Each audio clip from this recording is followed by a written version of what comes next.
Today, we're going to take Molly Boz's AYOO food spreads. These are mayo-based spreads, and we're going to turn them into the most delicious deviled eggs. First off, you obviously need eggs. This is an 18-pack from my local grocery store. I think this costs right around like $9,000, so definitely not a cheap time to make them. Traditionally, deviled eggs have a lot of mayo in them, so we're going to use AYOO. This is Molly Boz. She started on Bon Appetit. She's now just a YouTuber, cookbook extraordinaire, and she made these spreads. So I'm going to test them in my deviled eggs, using them as the mayo substitute.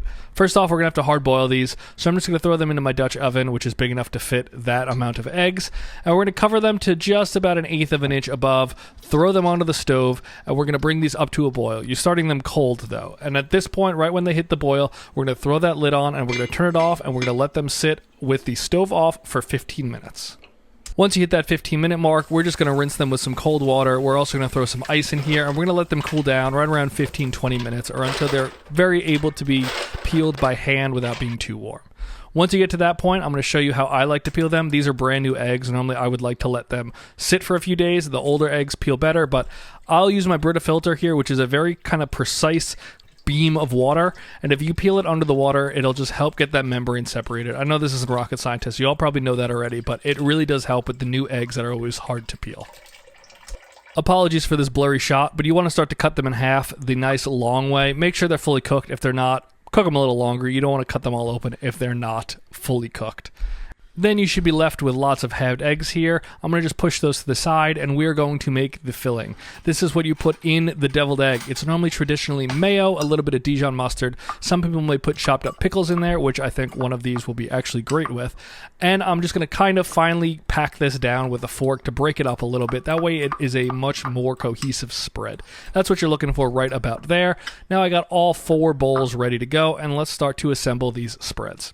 First up, we're going to make the traditional one. This one is just going to be AYOO's mayo, their original mayo, and I'm going to put a little bit of Dijon into this as well, just to make these very traditional, kind of like a base to test against.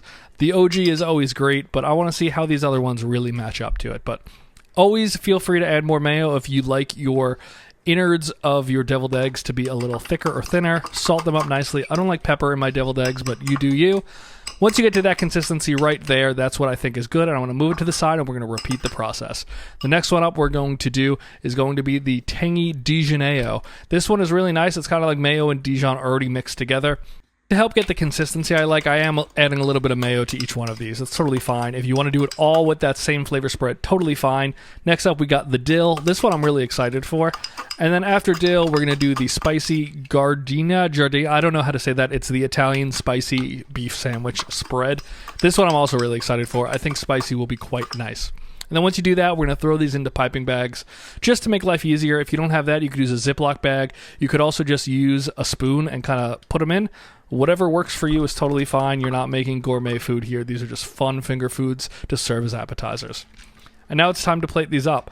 I'm going to cut decently sized tip off of the piping bag because you don't want it to come out like a really fine stream. Like that's as thin as you really want to have it come out.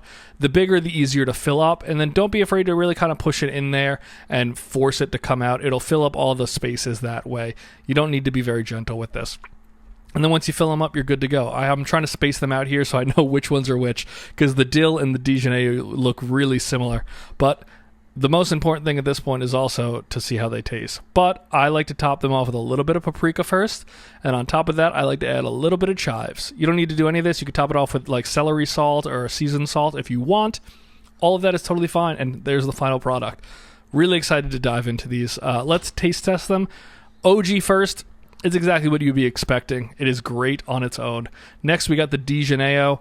This one was really nice, but my favorite is here. This is the dill one. This one was absolutely fantastic. The runner-up was the spicy one.